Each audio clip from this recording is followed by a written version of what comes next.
Hello my dear students, welcome back to my channel. तो आज हम लोग कमर्शियल लॉ का last chapter law of insurance को कंप्लीट करेंगे। लॉ ऑफ इंश्योरेंस जो है छोटा सा टॉपिक है। ये law of insurance is a very small topic. इसमें से 6 मार्क्स का क्वेश्चन सिर्फ आएगा और क्वेश्चन में किस तरह का रहेगा वो भी हम आप लोग को अभी बता देते हैं। तो ये तो आप लोग का पूरा श्योर है कि इससे 6 मार्क्स का क्वेश्चन आएगा। लॉ ऑफ इंश्योरेंस से 2 क्वेश्चन 3 मार्क्स का, टोटल 4 क्वेश्चन दिया रहेगा। आपको 2 करना है, 2 × 3 6। तो इससे कोई भी ना ही 2 मार्क्स का क्वेश्चन आएगा ना ही 5 मार्क्स का क्वेश्चन आएगा। ये टॉपिक से सब कुछ आपको 3 मार्क्स के पॉइंट ऑफ व्यू से पढ़ना है, ठीक है ना। 3 मार्क्स मतलब 3 पॉइंट पढ़ना है सब।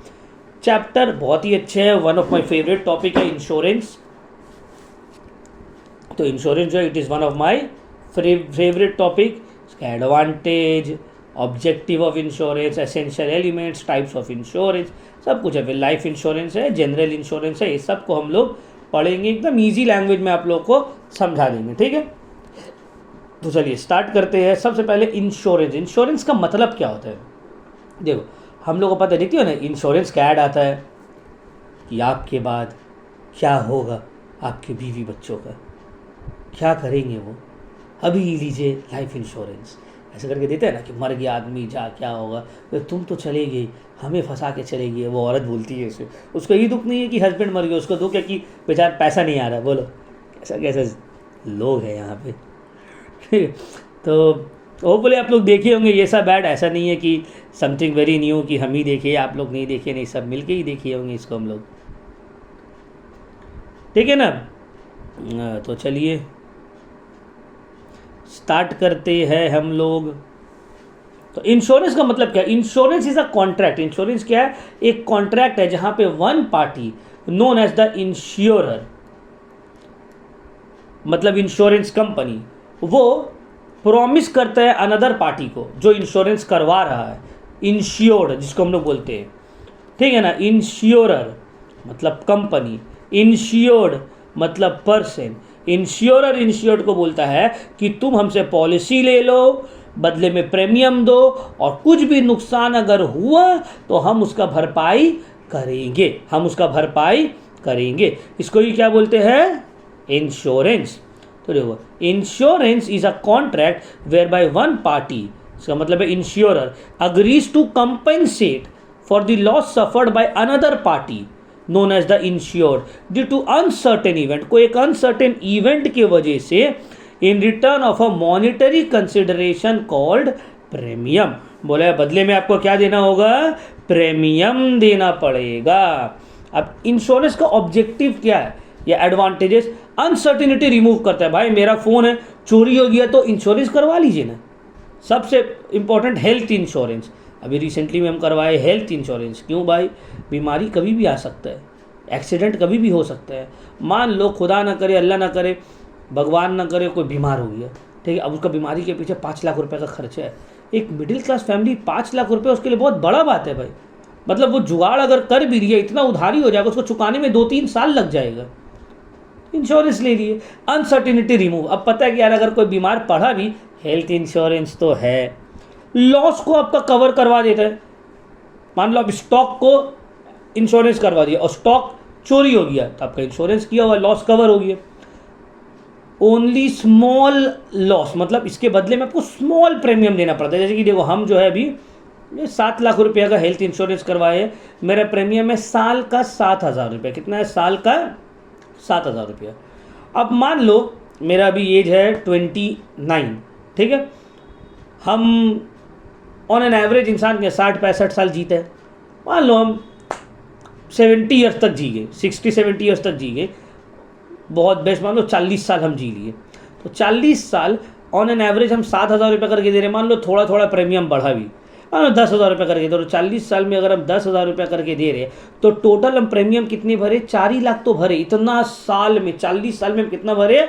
4 लाख रुपया भरे है सर। और मेरा कवर कितना है? 7 लाख का। ये 40 साल में एक बार भी अगर हम बीमार पड़ गए तो मेरा पूरा पैसा मेकअप हो जाएगा। ठीक है ना। तो एक स्मॉल अमाउंट ऑफ प्रीमियम देना पड़ता है, प्रीमियम बहुत ही कम रहता है। इंश्योरर को एडवांटेज है ये कि छोटा सा प्रीमियम दो, 1 करोड़ का गोडाउन में माल है, इंश्योरेंस कितना भर रहे हैं साल का, 30,000, 20,000, 50,000। तो 50,000 तो छोटा अमाउंट है, लेकिन अगर चोरी हो गया, आग लग गया, कुछ प्रॉब्लम हो गया, तो 1 करोड़ का नुकसान से तो बच जाएंगे। और ये इंश्योरेंस बिजनेस को भी एक्सपैंड करता है ना। अब देखो explanation of certain terms, insurer हम आप लोग ऑलरेडी एक्सप्लेन कर दिए, वो जो कंपनी जो इंश्योरेंस कर रहा है। इंश्योर्ड या एश्योर्ड का मतलब है तो वो पर्सन जो इंश्योरेंस करवाया है। इंश्योरेंस पॉलिसी का मतलब क्या होता है, वो पॉलिसी रिटन डॉक्यूमेंट जिसमें टर्म्स एंड कंडीशन लिखा हुआ रहेगा। रिस्क का मतलब होता है अनसर्टेन इवेंट जिसके वजह से कोई पॉसिबिलिटी ऑफ लॉस है जो इन फ्यूचर में हो सकता है, उसको हम लोग क्या बोलते हैं, रिस्क या इंश्योरेंस। तो रिस्क या इंश्योरेंस का मतलब क्या होता है, रिस्क या इंश्योरेंस का मतलब होता है पॉसिबिलिटी ऑफ लॉस, ठीक है ना, मतलब लॉस होने का पॉसिबिलिटी। नेक्स्ट,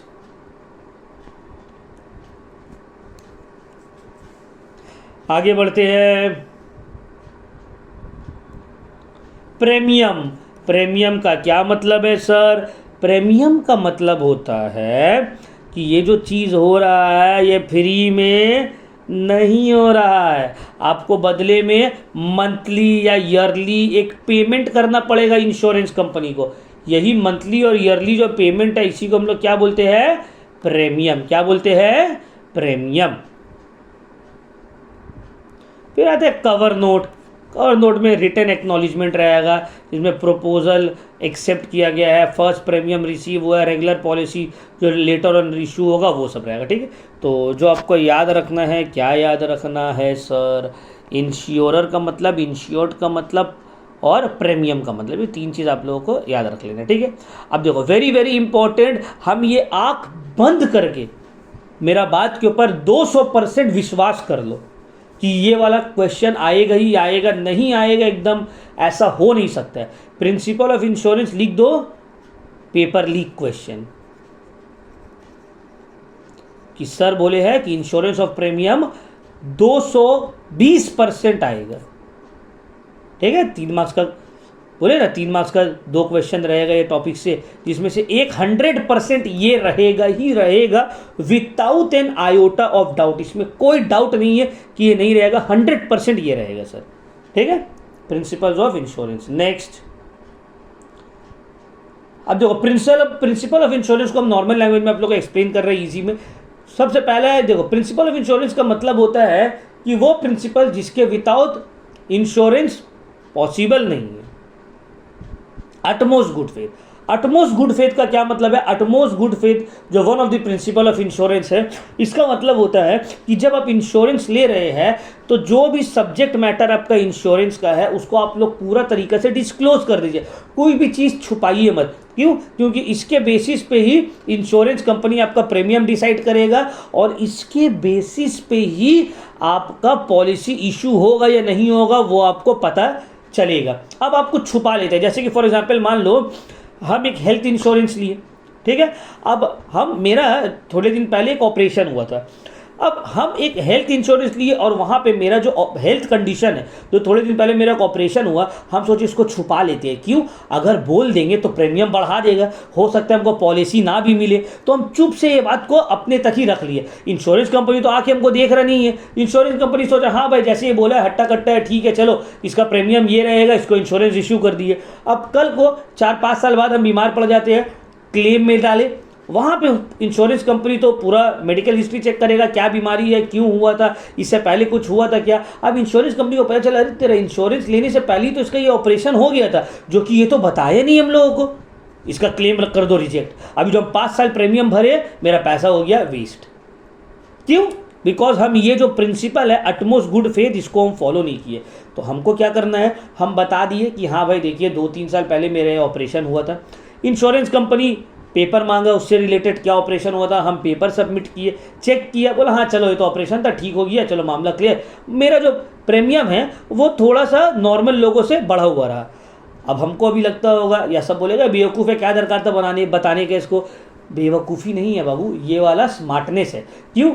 हो सकता है मेरा 10-20% प्रीमियम ज़्यादा गया, कल को अगर मेरा कुछ क्लेम आएगा तो इंश्योरेंस कंपनी को पता है हाँ भाई ये वाला प्रॉब्लम तो इसको पहले ही से था, ये तो डिस्क्लोज कर दिया था, तो मेरा क्लेम रिजेक्ट नहीं होगा।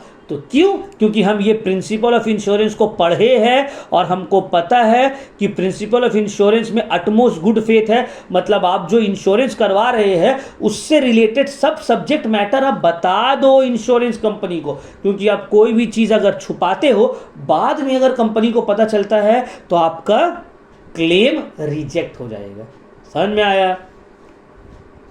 नेक्स्ट पॉइंट है इंश्योरेबल इंटरेस्ट। क्या मतलब है इंश्योरेबल इंटरेस्ट का? इंश्योरेबल इंटरेस्ट का मतलब होता है, इंश्योरेबल इंटरेस्ट का मतलब होता है कि उसी चीज़ का इंश्योरेंस किया जा सकता है जिस चीज़ में आपका इंश्योरेबल इंटरेस्ट है। इंश्योरेबल इंटरेस्ट का मतलब जिसके रहने से आपको फ़ायदा है और जिसके ना रहने से आपको नुकसान होगा। जैसे कि फॉर एग्जांपल स्टॉक का हम इंश्योरेंस करवा लिए, क्यों?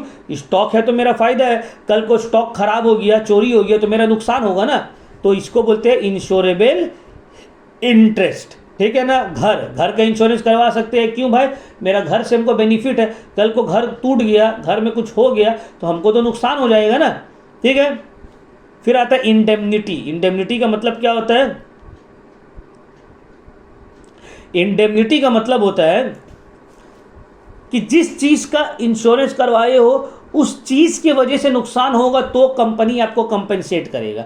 जैसे कि मेरा स्टॉक है, हम उसका फायर इंश्योरेंस करवा के रखे हैं, लेकिन एक दिन बहुत ज़ोरदार बारिश हुआ, गोडाउन के अंदर पानी घुस गया और मेरा पूरा स्टॉक खराब हो गया, तो लॉस तो हुआ है। तो क्या इंश्योरेंस कंपनी हमको क्लेम देगा? नहीं देगा। क्यों? बोलेगा सर आपका जो लॉस हुआ है ये तो बारिश के पानी की वजह से हुआ है, लेकिन आप तो इंश्योरेंस फायर का करवाए थे, फायर इंश्योरेंस करवाए थे। समझ में आया?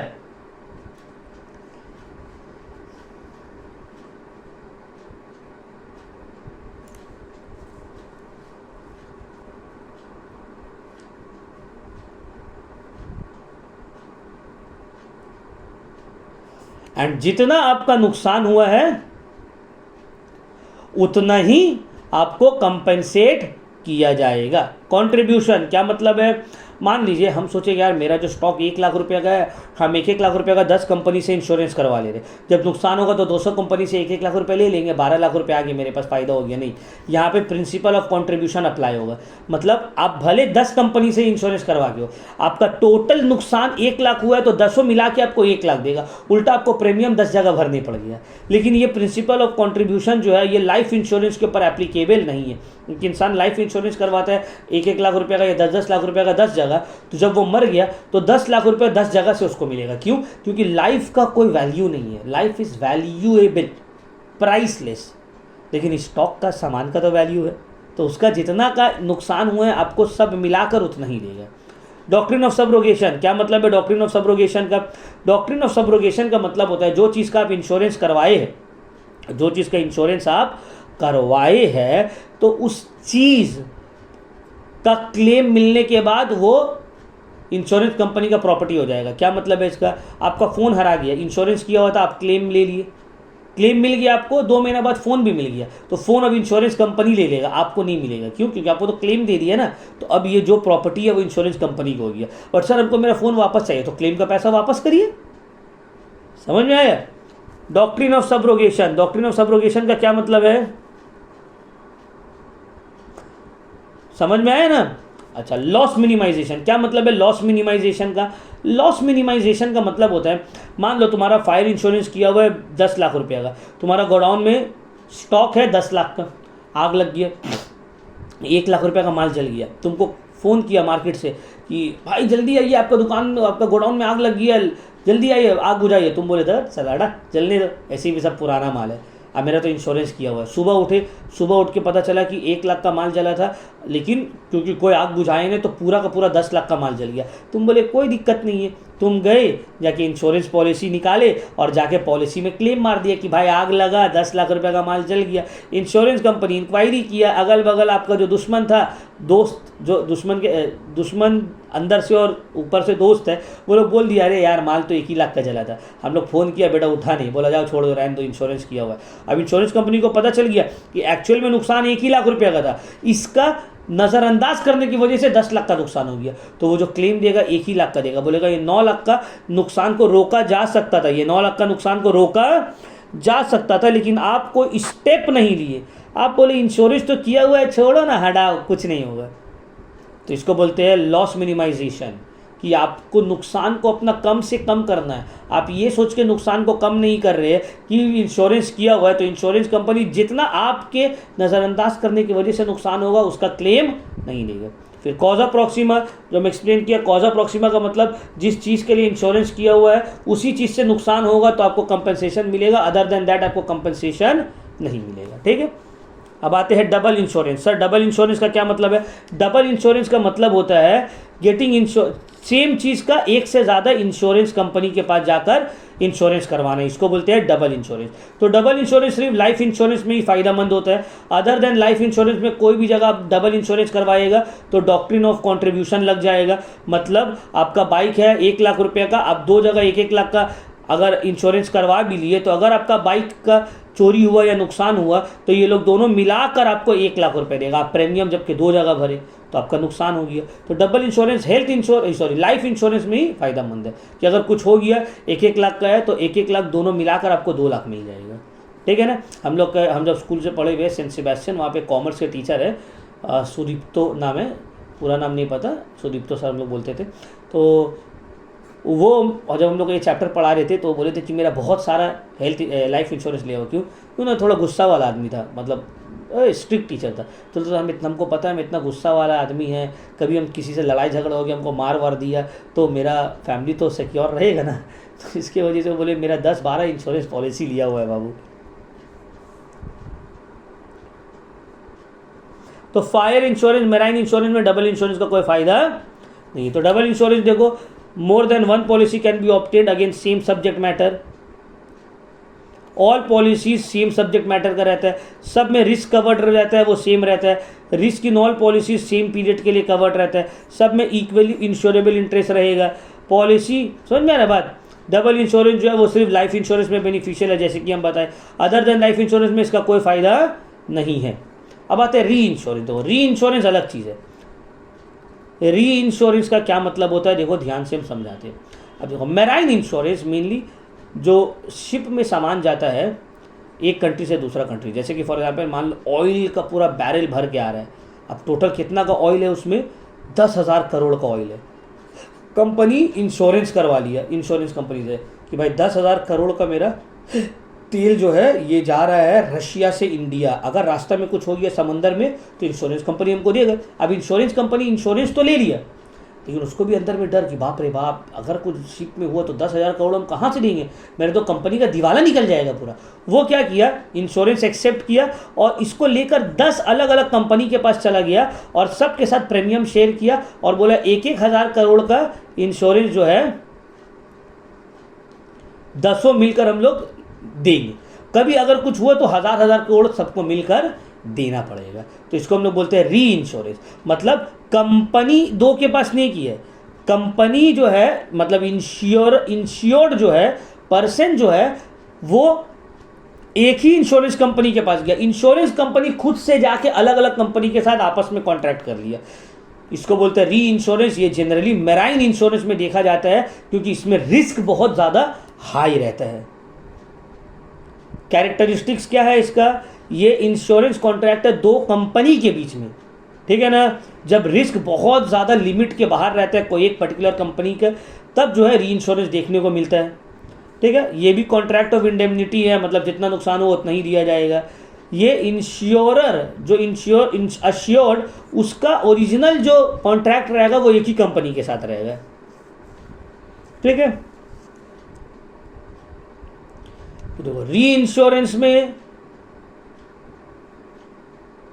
इंश्योरर कंपनी जाता है, डबल इंश्योरेंस में पर्सन खुद जाके करवाएगा। यहाँ पे कंपनी के साथ पर्सन के साथ एक ही कंपनी का डील हो रहा है, ठीक है ना। दोनों के बीच का डिफरेंस है, गो थ्रू कर लेंगे। Rights of the insurer, insurer का क्या राइट है, पहला right to assess the risk. जो कंपनी इंश्योरेंस दे रहा है आपको उसका सबसे पहला राइट है कि वो रिस्क को एसेस करेगा कितना रिस्क है। जैसे कि फॉर एग्जांपल कोई हेल्थ इंश्योरेंस ले रहा है तो देखना जो इंसान जिसका एज ज़्यादा है उसका प्रीमियम ज़्यादा रहेगा, जो ऑलरेडी पहले से बीमार है उसका प्रीमियम ज़्यादा रहेगा। क्यों? क्योंकि रिस्क हाई है ना। तुम लोग अभी यंग हो, 16 17 18 साल के हो, तुम लोग अभी लेने जाओगे इंश्योरेंस, तुम लोग एकदम सस्ता में मिल जाएगा, 3000 4000 5000 में मिल जाएगा। वही अगर तुम लोग के मम्मी पापा या दादा दादी जो है 50 60 70 के, उन लोग का इंश्योरेंस नहीं जाओ मिलेगा नहीं। क्यों? क्योंकि बहुत सारा बीमारी हो गया, डायबिटीज़ है, हाइपरटेंशन है, एज इतना ज़्यादा है, बीमार होने का चांसेस ज़्यादा है, तुम लोग का बीमार होने का चांसेस बहुत कम है। तो एसेस जो है, रिस्क को एसेस करने का काम रहता है इन लोगों का। Right to premium payments, premium कितना रहेगा वो लोग डिसाइड करेगा पहले से। क्लेम्स को इन्वेस्टिगेट करने का राइट, ये जो क्लेम मार रहा है सच में बीमार पड़ा है या ऐसे झूठ मूठ कर रहा है। और पॉलिसी कैंसिल करने का भी राइट है। जैसे कि देखो हम अपना 2-3 जगह इंश्योरेंस पॉलिसी पहले लिए, कैंसिल कर दिया लोग। क्यों? क्योंकि बोला नहीं इसका मेडिकल हिस्ट्री ऑलरेडी ऑपरेशन हुआ है, एक जगह से मिल गया हमको, तो वो लोग का ऊपर है, आप कुछ कर नहीं सकते हो। तो ये हो गया इंश्योरेंस कंपनी का राइट। इंश्योर जो पर्सन इंश्योरेंस करवा रहा है उसका क्या राइट है?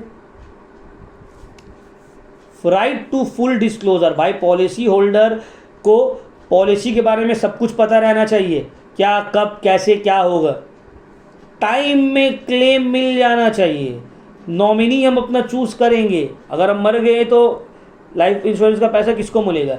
राइट टू पोर्टेबिलिटी, मतलब in case of health insurance the insured person can exercise a right to port their policy to another insurer without losing the benefits accrued.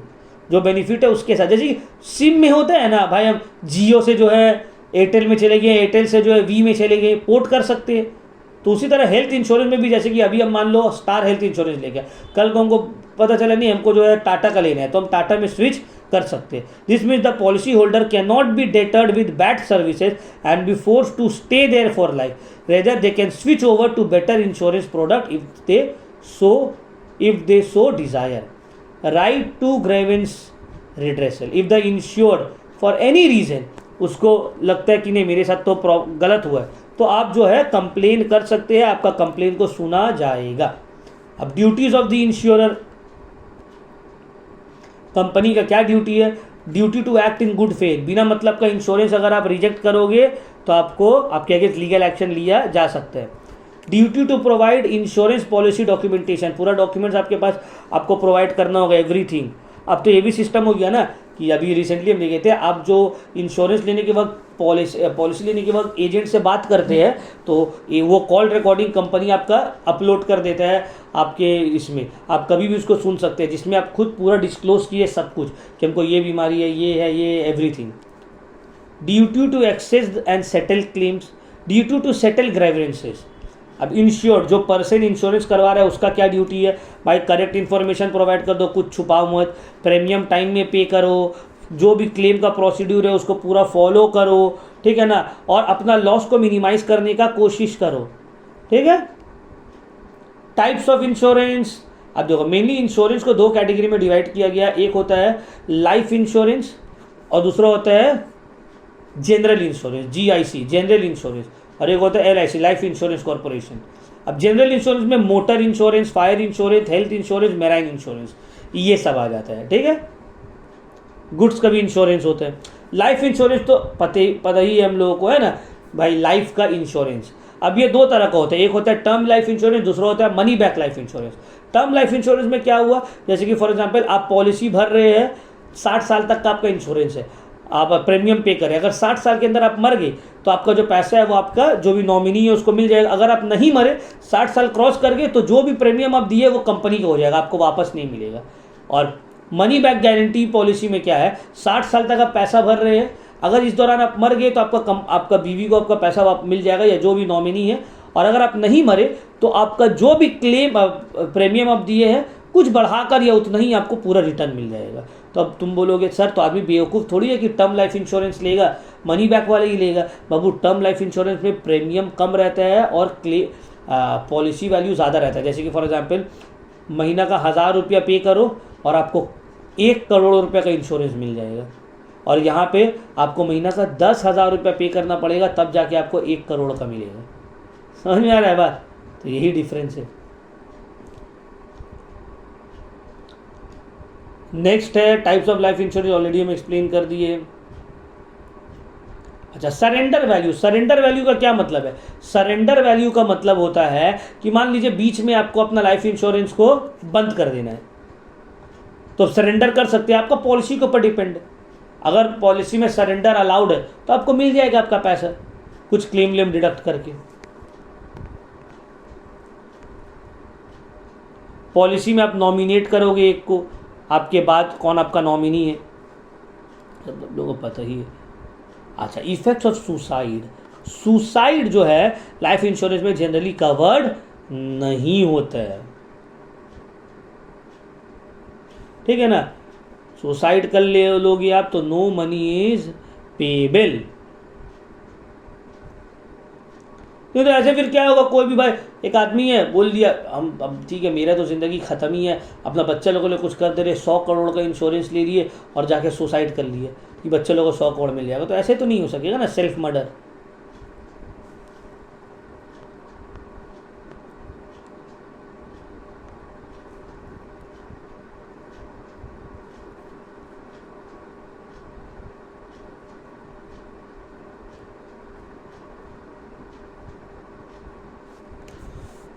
A policy issued by the LIC contains a clause regarding suicide. If the policy holder commits suicide, the corporation is not liable for the policy money whether policy holder was sane or not. मतलब insane था, पागल था, अच्छा था, जो भी था, suicide में आपको पैसा नहीं मिलेगा। अब मेराइन इंश्योरेंस ऑलरेडी आपको बता दिया गया है। मेराइन इंश्योरेंस का एक एग्रीमेंट है जहाँ पे इंश्योरर इंश्योर्ड कर रहा है गुड्स को अगेंस्ट मेराइन लॉसेस, ठीक है ना, कि समंदर में बहुत सारे तरह का रिस्क है ना, वो सब के अगेंस्ट आपको इंश्योर्ड किया जा रहा है।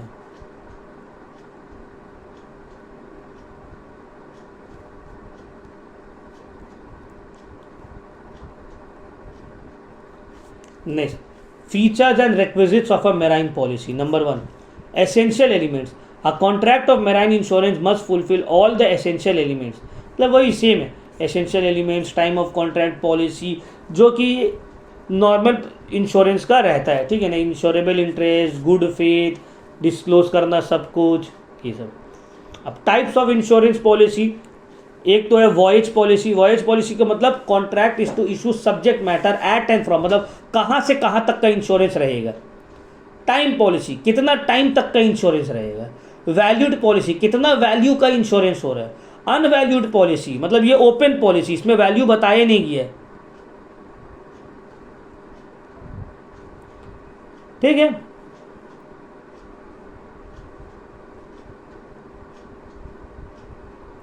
अब आते हैं फायर इंश्योरेंस।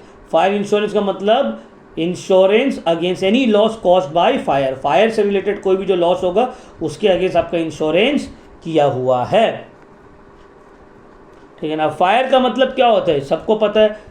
फायर जो है heat and light, but either of them alone is not fire. जब हीट एंड लाइट, हीट भी रहेगा लाइट भी रहेगा एक साथ, तब उसको फायर माना जाएगा। लाइटनिंग को फायर नहीं माना जाता है, ठीक है।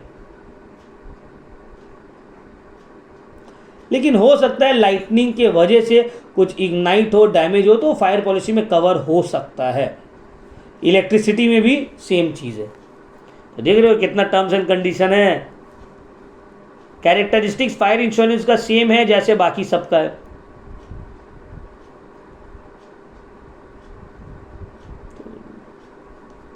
लेने के वक्त तो बोलते हैं अरे हाँ सर हो जाएगा, लेकिन बाबू क्लेम निकलवाना बहुत इसमें मुश्किल है। मेरा एक स्टूडेंट था, उसका मोटरसाइकिल था, बाइक था, तो उसका बहन का शादी था। वो क्या कि ना डेली पार्किंग में बाइक रहता, उस दिन रात हो गया था तो बाइक को अपना बिल्डिंग के नीचे रख के चला गया। सुबह उठा बाइक गायब, कम क्लेम किया, क्लेम नहीं मिल रहा। क्यों? क्योंकि बोला कि आपका बाइक जो है डेली जहाँ पार्क होता था वहाँ से चोरी नहीं हुआ, आप दूसरा जगह रख के वहाँ से चोरी हुआ, तो क्लेम नहीं मिलेगा। वो बोला ये कौन सा बात हुआ? हाँ यही तो बात है। ये सब बताता है? नहीं बताता है। तो इंश्योरेंस कंपनी में सबसे ईजी होता है इंश्योरेंस लेना, और सबसे टफ क्या होता है पता है? क्लेम लेना। क्लेम लेना मतलब बहुत लोहा का चना चबाने की तरह रहता है।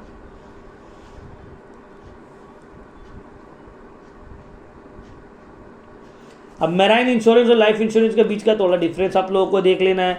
मेराइन इंश्योरेंस और फायर इंश्योरेंस के बीच का डिफरेंस आप लोगों को थोड़ा एक बार गो थ्रू कर लेना है, ठीक है। तो इसमें से क्या क्या क्या सर चांसेस है आने का बता दीजिए। तो हम तो बता दिए, एक तो 100% आएगा ही आएगा। 2 क्वेश्चन इसमें से करना है ना, एक तो जो हम बता दिए वो तो 102% आएगा ही आएगा, principles of insurance. Other than that कुछ बताते हैं, चलो। और प्रिंसिपल ऑफ इंश्योरेंस तो आएगा ही आएगा, इसमें को डबल इंश्योरेंस और री इंश्योरेंस इसको आपको कर लेना है। फिर rights of insurer and insured और लाइफ इंश्योरेंस, ये सब टॉपिक को आपको अच्छे से कर लेना है। अगर आप देखोगे 3 मार्क्स के इसमें देखो प्रिंसिपल्स ऑफ इंश्योरेंस, ये रहेगा ही रहेगा। Difference between life insurance and general insurance, ठीक है। फिर एक केस स्टडी दिया हुआ है, 3 ड्यूटीज ऑफ पॉलिसी होल्डर मतलब इंश्योर्ड, जो हम बताए। फिर यहाँ पे देख लीजिए दूसरा मॉडल पेपर में 3 मार्क्स में सेम टाइप का ही रहेगा क्वेश्चन आपका। Explain the principle of indemnity and subrogation, 100% रहेगा। डबल इंश्योरेंस और री इंश्योरेंस के बीच का डिफरेंस, फिर एक केस स्टडी दिया हुआ, फीचर्स ऑफ मेराइन इंश्योरेंस। मतलब प्रिंसिपल तो रहेगा ही रहेगा, एक 4 में से जो 2 क्वेश्चन है उसमें से एक तो यही रहेगा, और फिर एक डिफरेंस जो हम बताए वो सब में से कोई एक रहेगा, आपको पढ़ लेना है, ठीक है।